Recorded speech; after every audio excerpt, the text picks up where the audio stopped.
Selamat pagi, salam sejahtera buat kita semua, buat sahabat sehat Rumah Sakit Dirgahayu. Kembali lagi bersama saya Lydia Purnama Tohandi sebagai host pagi ini di acara Bincang Sehat Rumah Sakit Dirgahayu. Di sini kita akan membicarakan tentang tema anak dia bisa, kok anak saya belum bisa, dengan narasumber kita yaitu bersama Dr. Dini Astuti Mirasanti SPA, dokter spesialis anak di Rumah Sakit Dirgahayu. Selamat pagi dokter. Selamat pagi. Sehat dokter? Sehat. Puji Tuhan. Dokter, di sini kan kebanyakan nih orang tua bertanya-tanya, kenapa anak saya belum bisa sedangkan anak teman saya sudah bisa. Ini kan adalah pertanyaan umum yang sering muncul pada orang tua ya dokter ya. Perlu dipahami bahwa setiap anak memiliki ritme perkembangan yang berbeda-beda dan ada berbagai faktor yang mempengaruhinya. Salah satunya yaitu tonggak pencapaian perkembangan ya dokter ya. Yang di sini kita bahas yang pertama yaitu dari usia 6 sampai 9 bulan dan usia 10 bulan sampai 12 bulan. Tonggak pencapaian perkembangan anak itu sendiri yaitu kemampuan perkembangan anak yang harus dicapai dalam kelompoknya. Dokter boleh jelaskan sedikit untuk perkembangan anak pada usia 6 sampai 12 bulan di acara kita pagi ini dokter? Oke, mungkin saya mulai dari karakteristik anak ya. Anak itu tuh bukan dewasa mini, dia punya ciri khas sendiri, yaitu dia tumbuh dan berkembang. Tumbuh itu bertambah ukuran, kalau kembang itu bertambah pintar.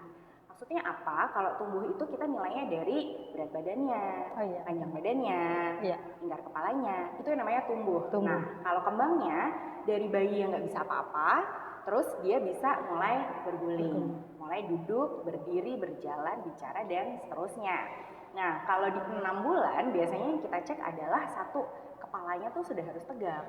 Jadi ketika dia diposisikan didudukkan, kepalanya sudah tegak seperti ini. Jadi sudah nggak oglek-oglek lagi. Ya, dokter ya. Nah, untuk perkembangan ini kita bagi jadi 4 bagian. Motorik kasar itu yang misalnya duduk, berdiri, berjalan, berlari, naik turun tangga, itu motor kasar. Kalau motor halus mulai dari meraih, menjimpit, mengarahkan sendok ke mulut, menyusun, sampai akhirnya nanti untuk kemampuan menulis.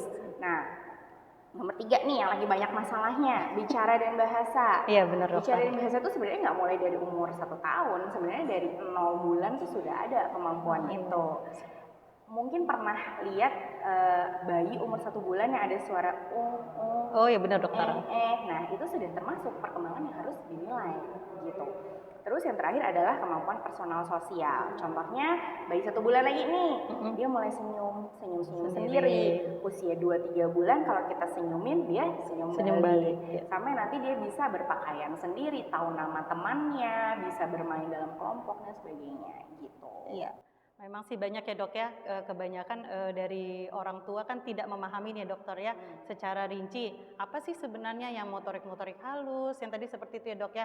Kalau kita sebut motorik halus kan berarti dalam artian gerak ya dok ya, berarti ya gerak secara kasar, gerak secara halus buat anak ya dokter ya. Terus dari dokter tadi kan yang perkembangan dasar dari gerak halus, gerak kasar, terus bahasa, mandiri personal sosialnya. Ya, apakah ini memang harus dipantau di setiap usianya, dokter? Usia 0 sampai 12 bulan harus dipantau setiap bulan. Di atas 1 tahun sampai 3 tahun setiap 3 bulan. Itu untuk tumbuh dan kembangnya ya, sama-sama dipantaunya waktunya sama. Di atas 3 tahun kita pantaunya setiap 6 bulan dan di atas 6 tahun kita bisa pantau 1 tahun sekali. Jadi ketika datang setiap bulannya untuk misalnya ditimbang, imunisasi, itu wajarnya dilakukan pemeriksaan perkembangan juga gitu. Kira-kira apakah ada dokter dari dokter menyampaikan faktor internal atau faktor eksternal yang menyebabkan perkembangan anak pada usia ini dokter? Oke. Jadi kalau perkembangan itu satu tergantung banget sama status tubuhnya ya. Contohnya adalah anak yang gizinya buruk itu pasti kurang otot untuk dia belajar gerak kasarnya. Jadi untuk menopang badannya, untuk gimana mau belajar berdiri gitu. Dia mungkin untuk duduk aja capek, nggak ada ototnya kan. Nah ketika dia belum bisa menggunakan otot besarnya dalam arti perkembangan motor kasarnya terlambat, kemampuan motorik halusnya pun tidak akan bisa maju. Contohnya adalah kalau misalnya anak yang mengalami cerebral palsy contohnya, kemampuan motor kasarnya kan terhambat. Nah, jangankan untuk dia memegang pensil, pasti untuk menegakkan badannya, bahkan menegakkan kepalanya tuh agak sulit gitu. Jadi nomor satu, status pertumbuhannya baik atau tidak. Nomor dua, status pertumbuhan baik nih. Ada kesempatan nggak anaknya untuk belajar? Misalnya gini, anak saya nih dok belum bisa nih duduk sendiri dari tengkurap atau telentang ke duduk belum bisa, umur udah mau 9 bulan. Udah waspada nih ibunya. Pertanyaannya cuma satu, anaknya punya kesempatan nggak Bu untuk belajar? Digendong terus, ya gimana? Kalau digendong terus, anaknya nggak ada kesempatan untuk cari tahu bagaimana aku bisa berubah posisi gitu. Itu nomor duanya, stimulasinya bagaimana? Sebenarnya rata-rata cuma itu aja sih permasalahannya. Status tubuhnya baik atau tidak. Nomor dua, ada kesempatan untuk mengerjakan sendiri atau tidak, alias stimulasinya. Kira-kira simulasi apa dokter yang harus dilakukan orang tua agar anak-anak itu bisa mengembangkan perkembangan dalam dirinya sendiri dokter? Gampangnya adalah biarkan mereka jadi anak-anak. Berarti tidak perlu dipaksakan ya dokter ya? Biarkan mereka tuh jadi anak-anak. Anak-anak tuh udah wajarnya apa sih Bu Lydia? Berisik, lari-lari, manjat, nggak bisa diem. Itu wajarnya mereka jadi anak-anak. Kalau mereka dipaksa jadi dewasa mini, nggak ada kesempatan untuk mereka mengeksplorasi. Anak tuh misalnya gini, aduh ini nggak bisa diem, udah mulai berdiri kemana-mana. Ya dia belajar menegakkan badannya untuk berdiri dan berjalan, caranya begitu. Iya. Cuman kan kebanyakan ya dokter ya, memang sih pengalaman sih dok, kebanyakan juga orang tua kalau di lingkungan kadang malah justru seharusnya yang dari dokter jelaskan tadi kan biarkan seperti anak-anak apa adanya ya berarti dok ya mengikuti perkembangannya dia. Cuman kebanyakan orang tua terkadang melihat ini anaknya jadi nakal nih, jadi rewel nih, berarti kan pandangan orang tua sendiri yang membuat anak itu yang membuat perkembangannya jadi terlambat ya dokter ya. Betul, tuntutan lingkungan juga. Kadang-kadang komentar orang tuh loh yang bikin nggak enak ya. Iya benar. Kok anaknya nggak bisa diem sih? Ya anak kecil tuh wajarnya nggak bisa diem. Iya benar dokter. Kalau anak kecil diem aja kita takut malahan gitu. Jadi dengan mereka nggak bisa diem bergerak ke sana kemari, mereka tuh lagi belajar sesuatu. Asal kita arahkan dengan baik juga gitu. Dokter, dari yang tadi kan dokter bilang kita takutnya justru malah kalau anak kita diam ya dokter ya. Berarti kan ada tanda bahaya di situ ya dokter ya. Berarti ada red flag di situ ya. Tanda bahaya pada perkembangan anak yang batas usianya mungkin terakhir kemampuan perkembangannya yang tidak seharusnya bisa dilakukan dalam kelompok usianya. Kira-kira dari dokter itu untuk penyampaiannya tanda bahaya apa aja sih dokter pada anak-anak yang harus diperhatikan orang tua lagi dokter? Oke, mungkin kita mulai dari awal dulu ya. Benar. Misalnya dari umur 6 bulan kepalanya belum tegak. Baik. Itu secara motor kasar udah tanda tanya nih, karena biasanya umur 2-3 bulan udah tegak, 4 bulan udah berguling gitu. Walaupun ada beberapa anak yang mungkin lebih lambat daripada itu pencapaiannya, tapi kalau sampai 6 bulan masih kepalanya nggak tegak, masih begini-begini, kan berikutnya targetnya adalah untuk makan. Sementara makan itu harus kepalanya tegak gitu. Jadi nomor satu dari segi motor kasar itu ya. Kalau berjalan yang orang tua sering khawatirkan adalah udah 1 tahun belum jalan. Padahal kita punya tenggat sampai 18 bulan. 16 bulan kita udah mulai harus waspada. Ada apa? Kenapa belum jalan gitu. Kalau dari yang lagi tren saat ini adalah bicara ya. Sebenarnya nggak perlu nunggu sampai umurnya 2 tahun. Dari 6 bulan, kalau anak ibu dipanggil udah nggak nengok, udah tanda tanya, kenapa? Iya. Anak umur 6 bulan tuh sudah tahu namanya. Nah, sering kayak gini Bu Lydia, anaknya kadang-kadang dipanggil namanya, misalnya namanya Tono gitu ya. Iya. Namanya Tono, dipanggil sama ibu bapaknya Ade, dipanggil sama neneknya apa Gemoy misalnya. Sebutan yang lain ya dok ya. Tidak siapa. Mengenal namanya sendiri berarti dokter. Itu red flag bukan karena nggak dengar, bukan karena ada gejala autis atau apa, tapi karena banyak banget panggilannya, jadi anaknya nggak paham sebenarnya namaku tuh siapa gitu. 12 bulan belum bisa nunjuk. Nunjuk itu tuh komunikasi nonverbal yang merupakan suatu pencapaian anak. Dia bisa mengkode gitu, saya mau yang ini, saya mau yang ini, tapi belum bisa memverbalkan, jadi dia pakai tunjuk. Kalau misalnya dia cuma tarik, apalagi nggak lihat wajah, nah mulailah ibu waspada, ada apa gitu. 16 bulan belum ada satu kata pun, udah waspada deh. ada berarti sesuatu nih. Jadi jauh sebelum 2 tahun 3 2 tahun tahun. ada problem di sekolah, dari 6 bulan pun harusnya kita udah bisa tahu mungkinkah ada masalah. Oke dokter. Dokter, ini saya juga bertanya, apakah anak yang sering sakit itu juga bisa menghambat, maksudnya di bawah usianya dia di bawah 6 bulan atau di bawah 12 bulan tuh biasanya kan sering tuh dok, anak sering sakit bolak-balik opnam atau ke rumah sakit, kontrol dengan dokter, apakah itu bisa mempengaruhi perkembangan pada anak dokter? Kalau sakit berat dalam 2 tahun pertama hidupnya kemungkinan besar ada keterlambatan. Sakit berat itu dalam arti dirawat di ICU pakai ventilator dan sebagainya ya. Karena kan tentu ada suatu disrupsi lah dalam hidupnya dia yang membuat dia tidak bisa mendapatkan nutrisi dan stimulasi yang sesuai. Jadi dalam 2 tahun pertama ketika perkembangan otak lagi pesat-pesatnya, kalau terjadi suatu sakit berat di situ bisa. Tapi kalau kayak hanya batuk pilek, diare yang ringan, itu selama anaknya masih mempunyai status nutrisi yang bagus, berat badannya bagus, tinggi badannya bagus, dan punya kesempatan untuk stimulasi, itu harusnya nggak ada permasalahan. Berarti sebenarnya masih bisa ya dok ya, berarti tidak ada sangkut pautnya. Nanti kan kadang orang bilang, oh ini anaknya sering sakit nih, makanya perkembangannya dia jadi terlambat. Sebenarnya itu hanya mitos berarti ya dok ya, kecuali dia dari seperti yang dokter jelaskan, kecuali dia tadi mengidap penyakit yang berat ya dokter ya. Benar dokter. Dokter, saya juga mau bertanya kan dokter, di sini kan kadang ada orang tua yang perbedaan persepsi dok dengan kakek nenek dengan orang tuanya. Kadang kan anaknya lambat bicara atau lambat berjalan, tapi si kakek dan nenek merasa oh itu tidak apa-apa, itu baik-baik aja. Nanti mungkin kedepannya nanti dia akan bisa berjalan. Kadang orang tua pengen bawa ke dokter untuk konsultasi, tapi terkadang kakek dan nenek yang melarangnya. Menurut dokter bagaimana ini dokter? Kalau saya sih percaya sama insting ibu sebagai ibu. Ya benar. Ibu yang paling tahu anaknya. Jadi kalau ibu merasa anakku ada yang salah nih, tanya sama siapa? Tanya sama orang yang profesional. Maksudnya kalaupun belum bisa sampai ke dokter anak, bisa mulai dari Bu Bidan. Dari Bu Bidan, kadar posyandu, kan banyak gitu. Kalau misalnya memang belum bisa ada kesempatan ke dokter anak. Terus kalau misalnya semua orang yang profesional, yang terlatih di bidangnya, Bu Bidan, dokter puskesmas, kemudian dokter di klinik, dokter anak, semua sudah bilang jawabannya sama. Ada masalah Bu. Apakah masih mau mengikuti kakek dan nenek? Karena tanggung jawabnya ada di orang tua gitu.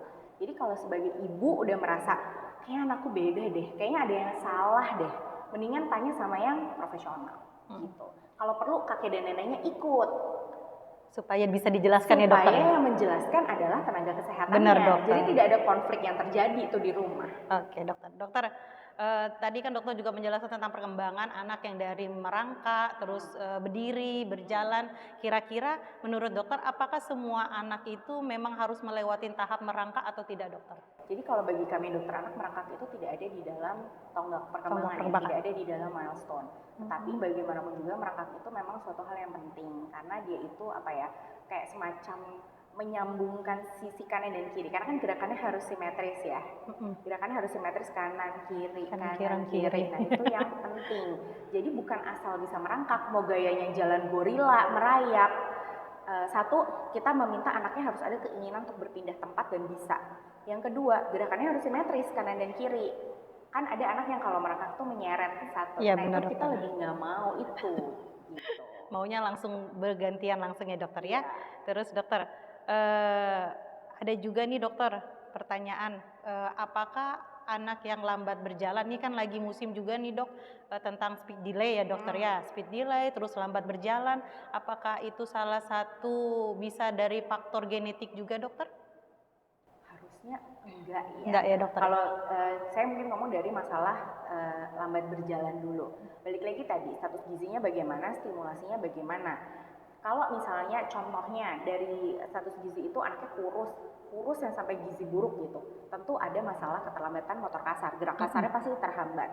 Atau misalnya dia kepalanya besar atau kepalanya kecil, nah itu pasti ada masalah dalam gerak kasarnya. Nah sekarang berarti itu nggak berhubungan sama masalah dulu bapaknya bisa jalan umur berapa kan? Nah, terus berikutnya masalah speech delay. Speech delay ini sebabnya apa dulu? Sekarang itu mungkin hampir 90% ya, kalau nggak bisa dibilang banyak gitu, anaknya speech delay itu karena apa? handphone. Ya benar, HP. Baik dokter, tadi kan dokter jelaskan kalau speed delay itu salah satunya adalah gadget ya dok ya, HP, handphone yang saat ini yang lagi tren. Karena memang kebanyakan ibu-ibu saat ini mau melakukan aktivitas supaya anaknya tenang, dikasih HP ya dokter ya. Kalau begitu dokter, menurut dokter, apakah ada latihan atau aktivitas tertentu yang bisa dilakukan untuk perkembangan bahasa anak dokter?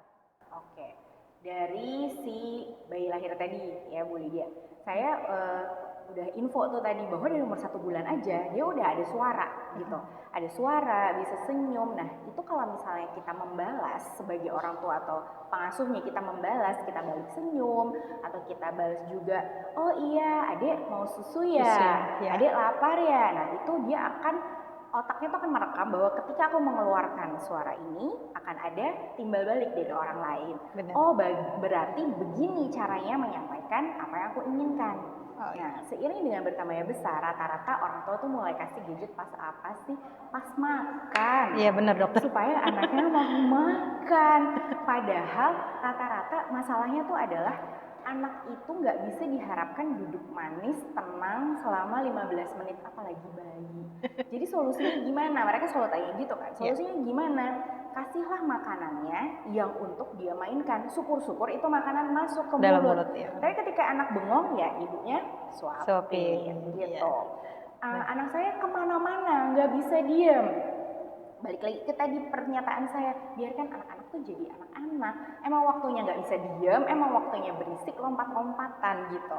Jadi ada waktu untuk anaknya berisik, lompat-lompatan nggak bisa diam, tetapi ada waktunya juga untuk dia duduk mengerjakan suatu kegiatan, ya kan? Supaya misalnya ibunya mau cuci piring. Iya. Ibu mau cuci piring, anaknya dikasih apa sih? Misalnya anak yang udah usia jalan nih, yang udah 1 tahun ke atas, ya kasih aja lah Bu, apa cuci beras, atau misalnya ibu kasih spons cuci piring sama ember. Kalau males beresin, kasih alas anti air gitu. Banyak kegiatan rumah tangga yang bisa ibu kasih ke anak ibu, tetapi batasin yang aman, yang ibu nggak marah-marah. Kalau itu berantakan kemana-mana. Dari situ dia belajar dari interaksi yang misalnya, nih dek ada ember, dia ngerti nih, oh barang ini namanya ember. Ayo dek kita peres sponsnya, latihan motor kasar juga. Ayo dek kita misalnya kasihlah mainan misalnya ke laki gitu ya, cuci mobil.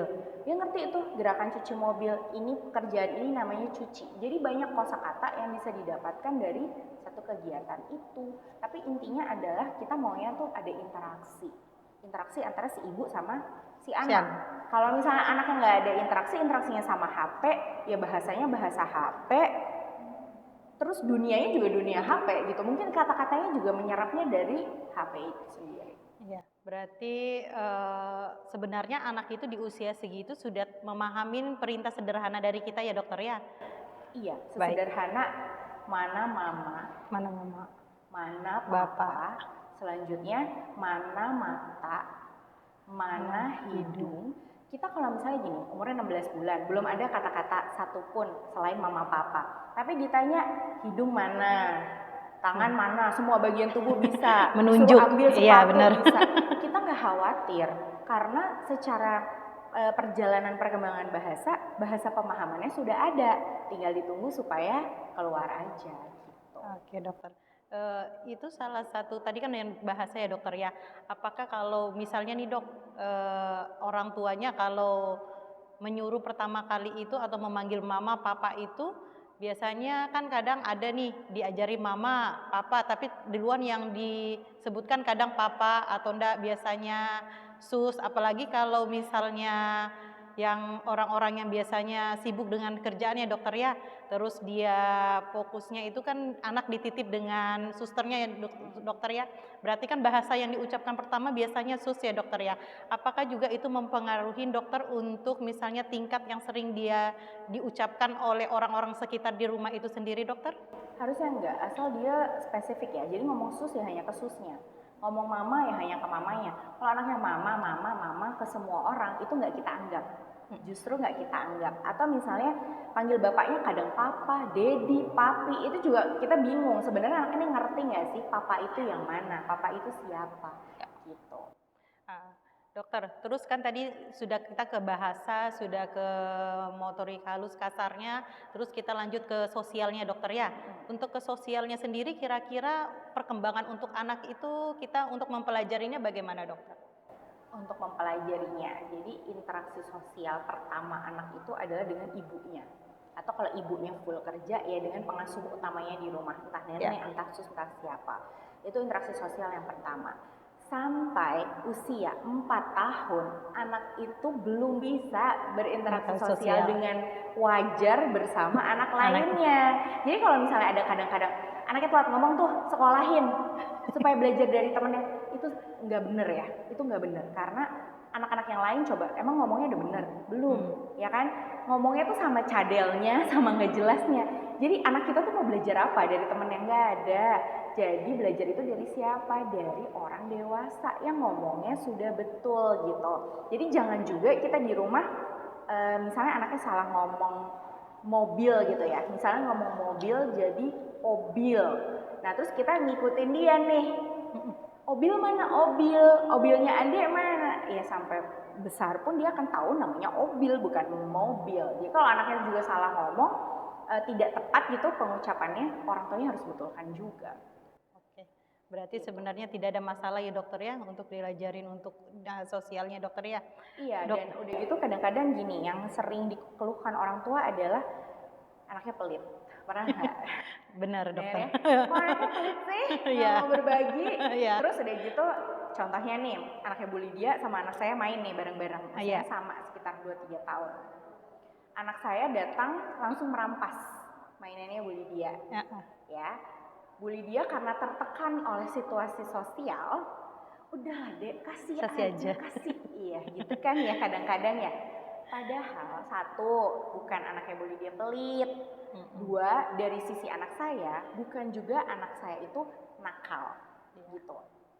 Kenapa? Satu, anak usia 1-3 tahun tuh sangat egosentris. Nggak bisa dia berbagi, mau dibujuk kayak gimana, nggak bisa. Kapan bisanya? Mulai umur 5 tahun. Mulai umur 5 tahun dia sudah paham, mulai umur 6 tahun dia sudah mahir gitu. Nah, si anak yang nakal ini tadi juga sama egosentrisnya. Aku mau pokoknya, nggak peduli dia gimana. Aku mau, aku harus ambil. Jadi yang bisa kita ajarin gimana ngomong tentang masalah perkembangan sosial tadi. Yang bisa kita ajarin adalah gantian. Bu Lydia bisa bilang sama anaknya, kamu mau pinjemin nggak? Enggak, ini punyaku. Oke, boleh nggak nanti setelah kamu selesai, kamu pinjamkan sama dia? Boleh. Nanti yang ada, ketika dia sudah selesai, dia akan langsung kasih ke anak itu. Itu yang bisa kita ajarin. Anak saya harus diajarin, tunggu ya, dia ambil duluan. Nanti kalau dia sudah selesai, kamu boleh pinjam. Jadi kita ajarin tuh giliran, gantian. Bukan, udahlah kasih aja, kamu kan punya banyak. Yang sering tuh seperti itu, karena tekanan sosial. Nggak boleh pelit, nggak boleh nakal, dan sebagainya.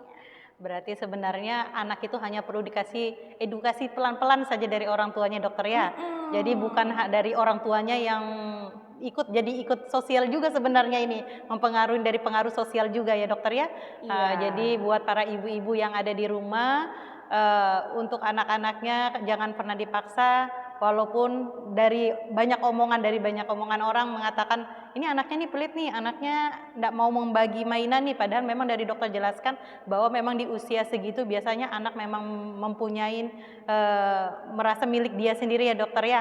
Iya, belum bisa ya, belum paham bahwa itu tuh bisa dibagi 2 sama besar itu belum bisa. Dia cuma tahu ini punya aku, titik.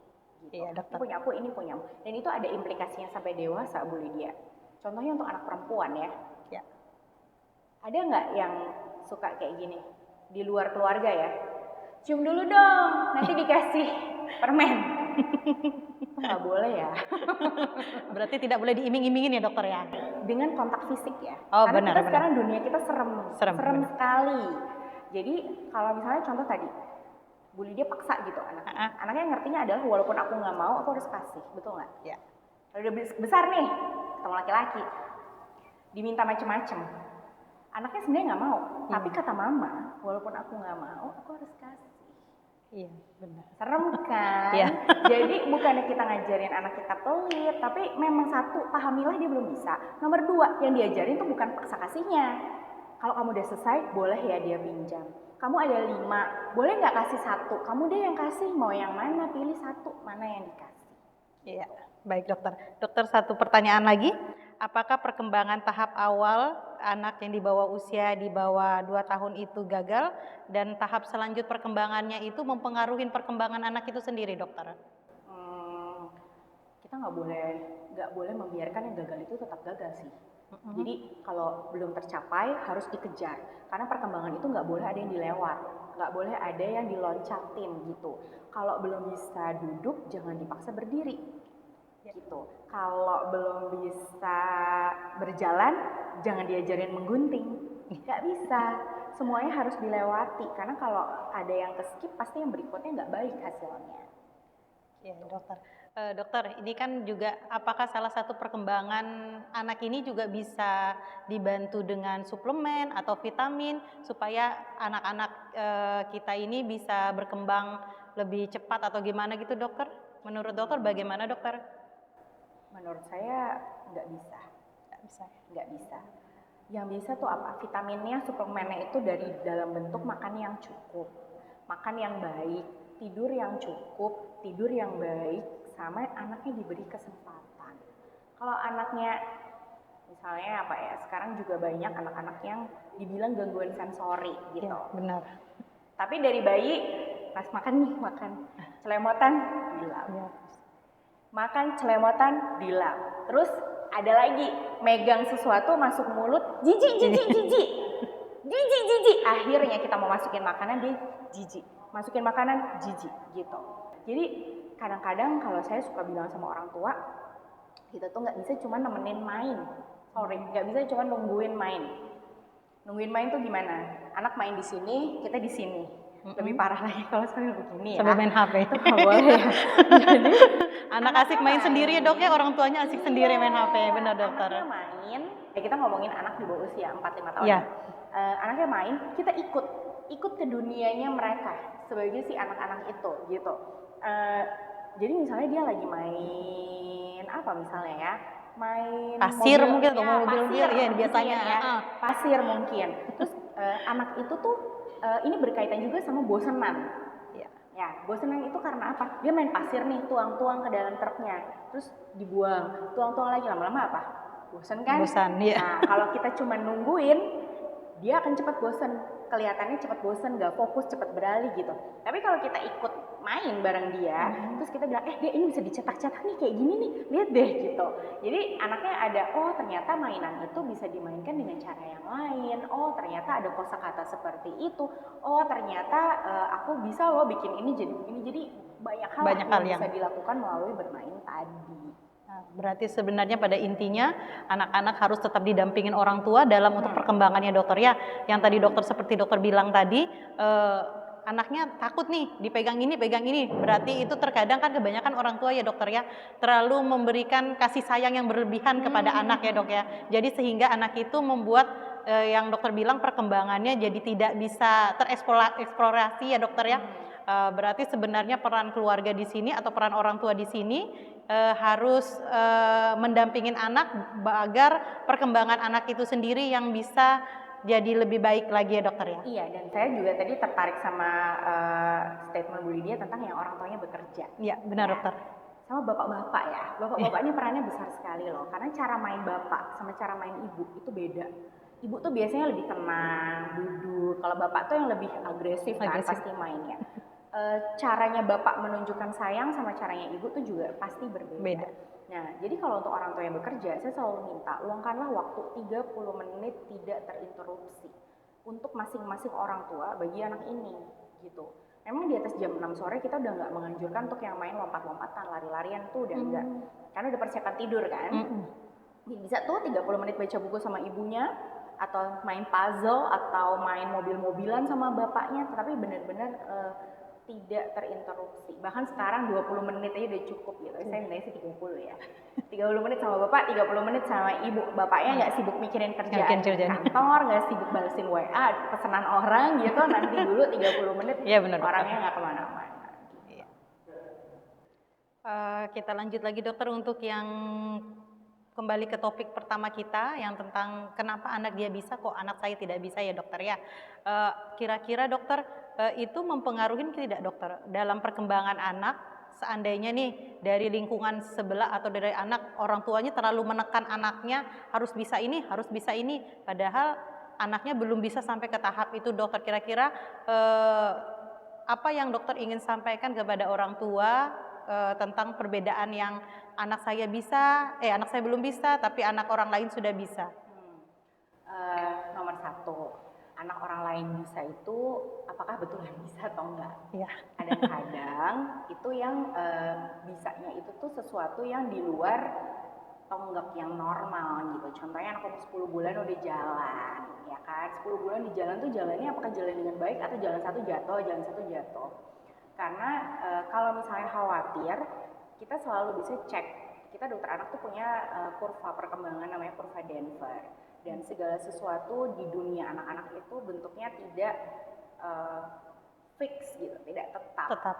Jadi contohnya yang paling gampang adalah anak saya usia 4 bulan, beratnya 8 kilo, normal atau enggak? Nggak bisa dijawab iya atau enggak, jawabnya tergantung. Ya, tergantung berat lahirnya berapa Bu, berat bulan lalu berapa, baru bisa dijawab. Dalam dunia perkembangan pun sama, di kurva Denver itu bentuknya adalah rentang. Anak bisa berjalan dengan baik, rentangnya usia berapa? 11 sampai 16 bulan di situ. 16 bulan waspada, 18 bulan sudah terlambat. Nah, jadi kalau misalnya anakku 10 bulan udah jalan ya, kalau anak kamu baru belajar berdiri sih, ya udah nggak apa-apa, di kurvanya juga nggak diminta gitu loh. Tapi untuk tahu nggak apa-apa atau apa-apa itu kan ibu mesti tanya sama orang yang mengerti gitu. Kalau misalnya belum ada kesempatan ke dokter anak, bisa ke Bu Bidan. Di dalam buku pink, buku kesehatan ibu dan anak itu ada yang bahkan ibu bisa isi sendiri. Anaknya udah bisa belum? Pas posyandu, Bu, anak saya kok belum bisa ya. Jadi buku itu yang dilihat bukan cuma KMS sama kelengkapan vaksinasi ya Bu ya. Karena sebenarnya lengkap sudah di situ ya dokter ya. Betul. Ada tinggi anak, setiap bulan kita bisa mengukurkan, atau enggak berat badan anak, lingkar kepala ya dokter ya. Jadi sebenarnya para orang tua tidak perlu mengira-ngira nih anak dia bisa, anak saya kok belum bisa ya dokter ya. Seperti dokter bilang. Bahkan tulisannya untuk diisi orang tua. Iya benar dokter. Mungkin tapi memang karena tadi dokter bilang tadi yang zaman sekarang lagi kan mungkin bisa juga dari faktor ekonomi ya dokter ya, mempengaruhi. Karena yang tadi dokter bilang dari berat badan anaknya lahir juga bisa, mungkin dia anaknya siapa tahu anaknya dia prematur ya dokter ya, terus anak kita juga tidak. Nah itu tidak bisa dibandingkan ya dokter ya, benar dokter. Berarti kan dokter di sini juga peran orang tua memang sangat berfungsi untuk dalam perkembangannya ya dokter ya.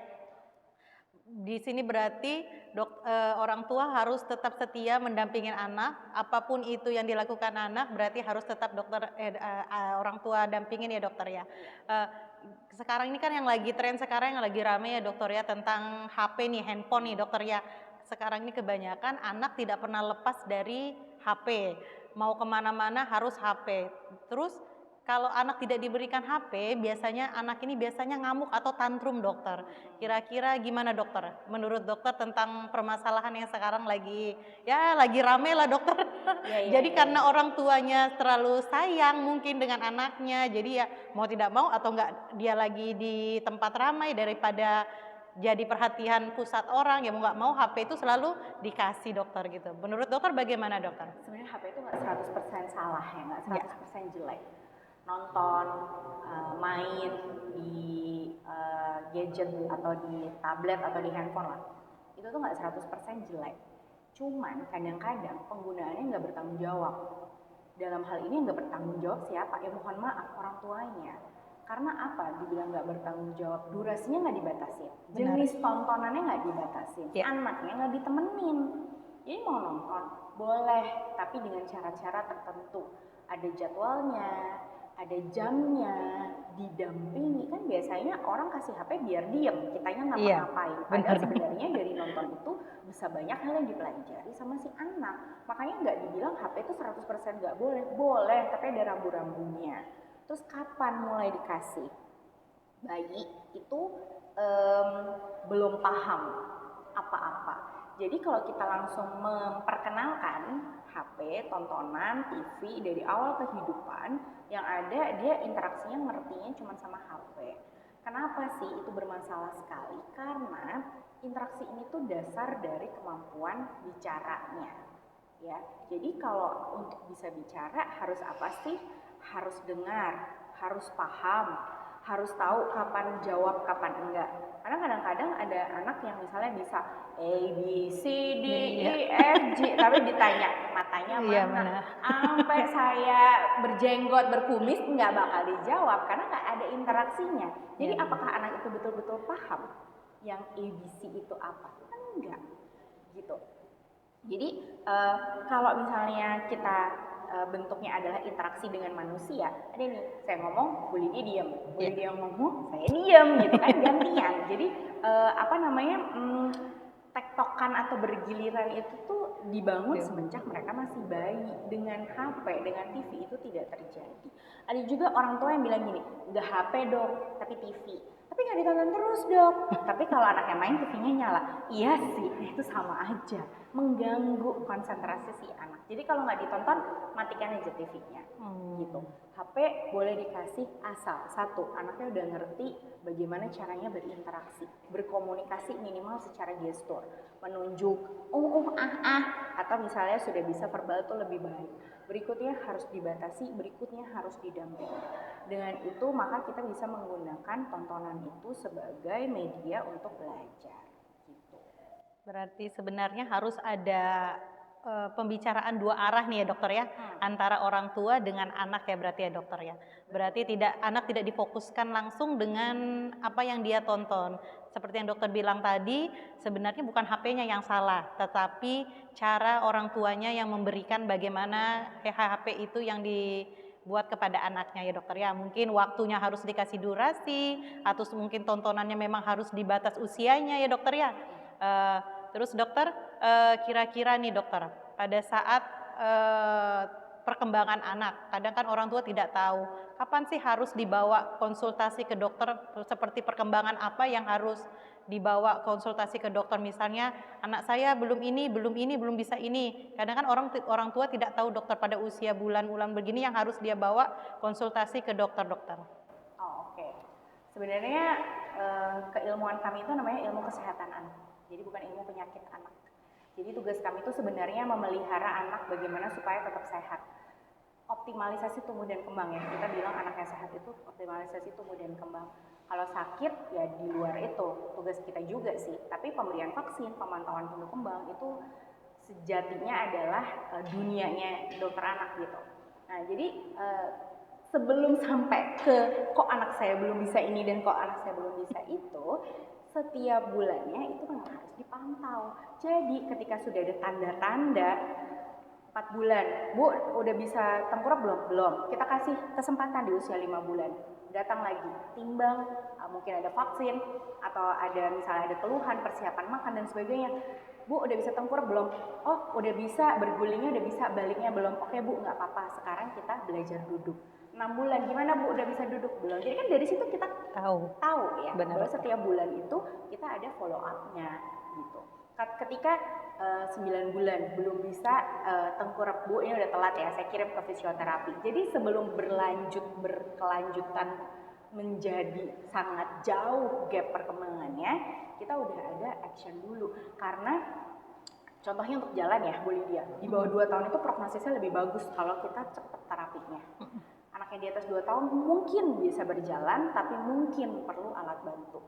Anak yang terlambat bicara, di bawah 3 tahun masuk terapi, hasilnya akan lebih bagus daripada yang di atas 3 tahun. Bukan berarti nggak bisa, kita ngomong tentang hasil akhirnya gitu. Terus di bawah 2 tahun lebih baik lagi kalau memang sudah terdeteksi gitu. Oke dokter ya, berarti memang sangat banyak yang harus dikonsultasikan juga ke dokter, dan bagi orang tua juga sangat berperan dokter ya, berkonsultasi sangat bagus juga untuk ke dokter. Selain itu juga dokter, tadi kan dokter sempat menyampaikan yang dokter bilang harusnya lebih bagus kalau anak di bawah 2 tahun yang lambat berjalan untuk kita terapi ya dokter ya, supaya dia tetap bisa berjalan dengan cepat ya dokter ya. Kalau misalnya seandainya dokter dia di atas 2 tahun itu dokter, kira-kira masih tetap bisa berjalan atau tidak dokter? Tergantung penyebabnya, tergantung usianya berapa saat dia mulai terapi. Jadi yang tadi saya bilang mungkin bisa berjalan, tapi mungkin perlu alat bantu, dan itu kan apa ya, satu dari segi waktu, dari segi biaya juga mungkin kan, walaupun misalnya gini terapi oke, bisa dibantu oleh asuransi atau jaminan, Benar. tetapi ongkosnya kasih waktu Bolak-balik ya dokter ya. waktu tidak bekerjanya Iya. oleh orang tua itu yang kan semakin panjang durasi treatmentnya gitu, dibandingkan kalau kita cepat aware di awal. Iya. Nah, tadi berkaitan sama pertanyaan sebelumnya, kalau 0 sampai 1 tahun kita setiap bulan, 1 sampai 2 tahun atau 1 sampai 3 tahun kita setiap 3 bulan. Jadi begitu 15 bulan belum bisa berjalan, kita lihat 1 bulan Bu, belum bisa ada tanda-tanda juga, mendingan cepat masuk ke fisioterapi gitu. Oke. Baik dokter. Berarti bisa juga dibaikin lagi untuk perkembangannya, tapi dengan cara fisioterapi ya dokter ya. Tapi ya memang lebih baiknya memang lebih cepat ya dokter ya. Oke, baik dokter. Terima kasih dokter buat masukannya. Terima kasih juga dokter buat banyak sekali ilmu. Sebenarnya kalau ini yang mau dibicarakan tumbuh kembang ini kan sebenarnya berkelanjutan ya dokter ya. Pasti akan panjang dan banyak lagi. Ini memang suatu tema yang sangat menarik, dan mungkin ini hanya baru sampai usia 1 tahun ya dokter ya, belum sampai usia yang 1 sampai 5 tahun atau Tadi yang atasnya. Iya, yang tantrum belum dibahas banyak, terus tentang delay atau enggak yang lagi tren sekarang stunting ya dokter ya. Iya dokter. Jadi terima kasih dokter, sehat selalu, sukses buat selalu pelayanannya, pekerjaannya dokter ya. Semoga dokter selalu diberkatin, apapun yang dokter kerjakan, yang dokter berikan untuk pelayanannya ya dokter ya. Jadi buat sobat sehat Dirgahayu, dari materi yang ini saya dapat inti dari hal yang menarik dari dokter Dini. Jadi di mana sebagai orang tua seharusnya kita jadi pendamping dan pendamping utuh untuk sebagai perkembangan anak sendiri itu dokter ya, dan dokter dan anak itu sendiri jangan pernah untuk dikekang, tetapi biarkanlah anak itu berkembang seperti biasanya. Terima kasih lagi sekali buat dokter. Sekian dari saya acara bincang sehat kami di Dirgahayu. Jangan lupa kembali lagi bersama kami di sini dalam acara selanjutnya. Terima kasih.